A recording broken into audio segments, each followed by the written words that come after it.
Yeah, okay. And I think what also is aligned with your mobility strategy is this new app, Floya, the Mass app.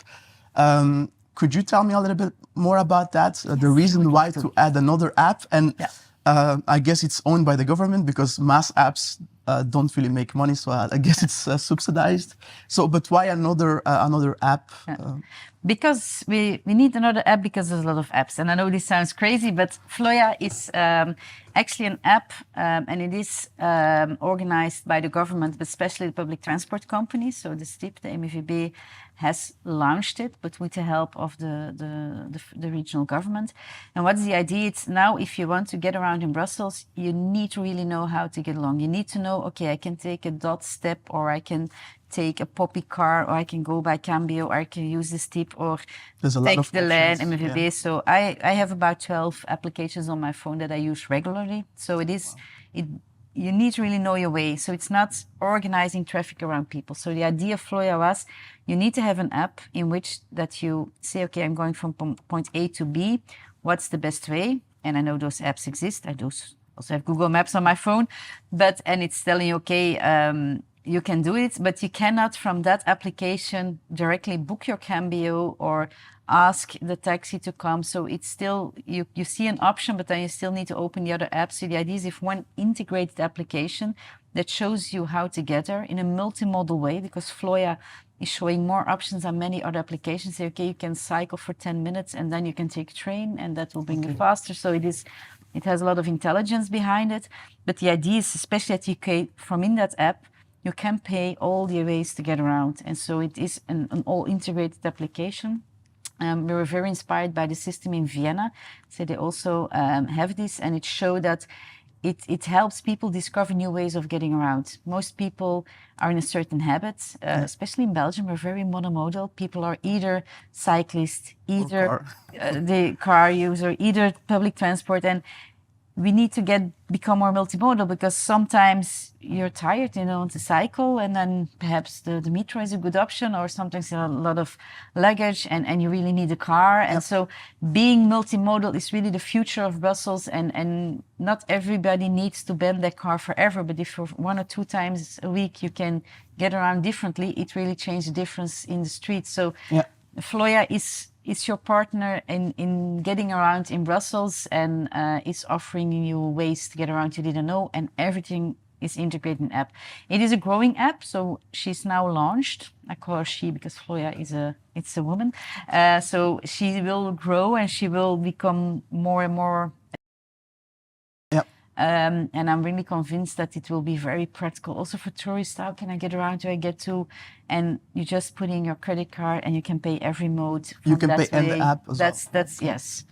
Does it provide? That's a really important element. Exactly. Does it also provide data to the city? Because I can imagine it has useful data for the city in terms of mobility, the planning of streets and so on. If you have all the data, it's very, very useful. Absolutely. The data are anonymized, of course. We do respect privacy, but now we have a lot of data for public transport. You know, bus line 95 is really saturated, so we need to put in bigger buses on that line. But it is because people are losing that bus. But with this app, we really know from where are people going. So we can really learn a lot. And perhaps the 95 needs to have another direction or cut in two, because we see many people actually needing this or this way to get around. It will collect a lot of data in how to offer and organize our public transport or our transport in general in Brussels. Also on who, because we know that men and women, for example, in general, use different ways to get around. So it will really learn us a lot on who is getting around, what are the real needs of mobility, and how can we respond to those needs in the best way. So there's a really rich data collection for the government behind it as well. You just mentioned buses, and actually I want to go on that, because recently it was in the news that some buses were being cut, bus lines. What is your opinion? Not in Brussels. I really want to stress on that. I only watch the Dutch, the Flemish news. That's true. Flanders. So in Flanders, so the mobility and public transport is regional. So Flanders has the LAN, a regional public transport. In Brussels, we have MEVB, which is our regional transport. And MEVB, actually, we have added new lines. We have several new lines, bus lines. We have augmented the frequency of the bus lines, of the tram lines, of the metro lines. We have created new tram lines. We are still doing work, for example, tram line for Neder-Overheembeek. So we have invested a lot in our public transport, and you know, and it's really, okay, perhaps I'm a bit chauvinist and I love my city, but I think we can be proud of the quality of public transport in Brussels, even if it can be better. And so if I also follow the debate in Flanders, where there's 3,000 bus stops being cut, where there are lines being reduced, and it's making me angry, I have to admit it, because I do understand that they're reorganizing, sometimes need to reorganize, but if you reorganize without providing the budget to increase the offer, it is really difficult and people are losing their connections. And we need to have a country in which people can rely on public transport, that you go out and that you know, if I go out, there will be a bus. In Brussels, it's maximum 15 minutes. And we really want to stress on that. If on a Sunday night, I live in Ganswoord, which is one of the communes a bit on the outside of Brussels. So I was really far away a place. I just saw my bus passing. I said, okay, I'll take the next one. It was 15 minutes and I was complaining. And I was sending a text to a friend of mine. And I say, I just missed the bus. I have to wait for 15 minutes. And she said, are you kidding me? It's just an hour. She said, one, you have a bus every 15 minutes on a Sunday somewhere in a lost space in Brussels. And two, she said, there's a signing indicating the time and you can rely on it. And those are really important elements. But this is what you need to have to give people the comfort to rely on public transport. And if we want to have fewer traffic jams in Brussels, we also need people in Flanders and Wallonia to change their mobility habits. And so for me, it's important that people in Flanders can use public transport, because a lot of it's 400,000 cars every day coming in Brussels, going out the evening. So if those people don't have an alternative, we have a problem. So we do have park and rides. We made them for free, and I'm going to take profit from it to make some publicity. We have free park and rides in Brussels. They're not well known, so that's why I say so. But if people in Flanders cannot rely on public transport, in Brussels we also have a problem. So it's something that actually kind of makes me angry. It costs a lot of money. I know that. In Brussels, it's 1/6 of our regional budget. It is a lot of money, but with result. And so I can only plead to the Flemish government, please do invest in this public transport, because every euro we put in it, you gain 2 euros back, because the economy flourishes, because people can get around, people go to bars, to concerts, they move around more. So public transport is also an actor of economical wealth. And so please do invest in it, because we really need it in Brussels as well.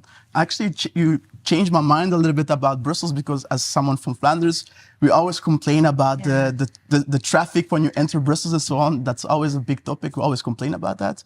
But while Flanders is actually cutting down buses, Brussels is investing in mobility heavily. And what is also always a big issue in Flanders in September at the start of the year is the buses for the special needs children, who sometimes sit for 2 hours or 3 hours to go to school. How is that even possible in a country like Belgium? I think. It's good to say, because Brussels is often seen, and it's always a capital of a country, but we're often seen as we're in the news when there's problems, and so we don't get the news when things are going well. And so it's nice to have podcasts to say there are problems in Brussels. I definitely changed my mind about Brussels. We still have work in Brussels, but we do have also good things. And for example, half of the people in Brussels don't own a car. So the car possession is really low. So they rely on public transport. They rely on public transport. And so most families in Brussels, they do not own a car. And it's not because they're all ecological cyclists people. It's often because of the cost. The car costs a lot of money.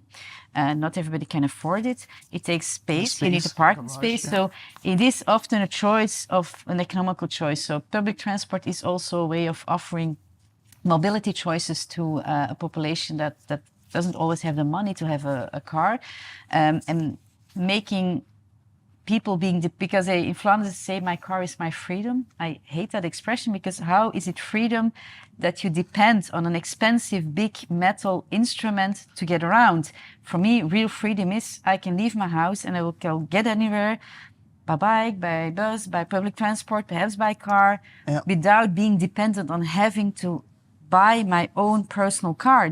This is, for me, it's a strange way to look at freedom for me. But I can understand for many people, it is the only way to get around. And exactly, there's reality. no alternative. Yeah. And so in that way, I think Brussels is a good example also for Flanders, although we do have issues, we do have problems, but it's something I'm proud to defend. And the main traffic jams are coming for people coming to Brussels. And I love people coming to Brussels. We want people to work here. We want people to visit us. But if they often can come by train or leave their car in the park and ride, it's better. But we really need reliable trains, more trains. We need to have public transport in Flanders and Wallonia for that as well. What I actually used last time when I came to Brussels, I parked on the outside of Brussels, and then I used a dot bike to enter. Voilà. That was very convenient, actually. That's parking, right?